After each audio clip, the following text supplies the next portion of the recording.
Well, I'll be dang. Good day. So today we will be checking out another Lazada Budol, another bicycle accessory. This is the DLMA mountain bike handlebar extension. So ito ay handlebar na bracket. Yung extender holder ng mga additional accessory ng ating bike.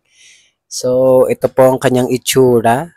So, well sealed siya. Sa likod, makikita niyo pong information like the sizes of the holder, and the handlebar itself. So, yung kinuha ko lang po ay medium kasi feeling ko masyado ng over kung sobrang haba.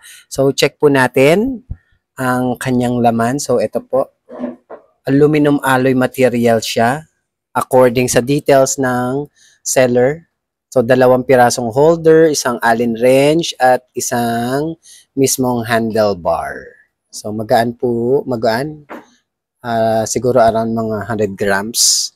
Magaan lang naman. So, ganito lang naman ang pag-install niya at mag-test muna tayo kung paano siya install. Then, saka natin babaguhin kapag nag-actual na pagkakabit tayo. So, using the Allen wrench, yung maliit na side, yun ang ikakabit niya sa handlebar. Then, yung may rubber na holder, yun ang ilalagay niyo sa handlebar ng inyong mountain bike. So, yan ang itsura niya. Tinry ko muna siyang ilagay sa magkabilang dulo. So, using the rubber, mahalaga po ito para yung grip ng mga holder ay mamimaintain and di rin magasgasan ng inyong handlebar. So, trying it out sa magkabilang dulo kung maayos ba or maganda. Pero parang tingin ko need natin mag-adjust yata. Oo nga.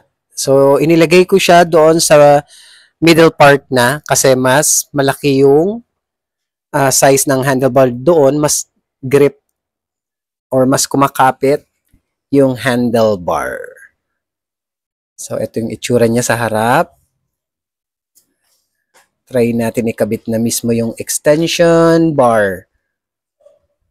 So, ayan. Mukhang okay. Mas okay siya na ilagay ang kanyang holder sa bandang gitna.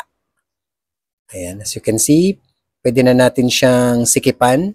Mukhang okay na siya dito sa bandang part na to. So, sa pagsisikip, using the Allen wrench, ayan, ganyan lang po. So, easy peasy. Madali lang. Kayang-kaya kahit sino.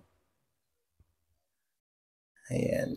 At nakikita ko na aesthetically pleasing siya sa paningin. Saktong-sakto. So, try naman natin na ilagay ang aking mga other accessories. Yan. Kita niyo naman, no? Ilaw, speedometer, pwede nyo ilagay dyan. So, if ever you find this video helpful, nasa baba ang description kung saan ka makakabili.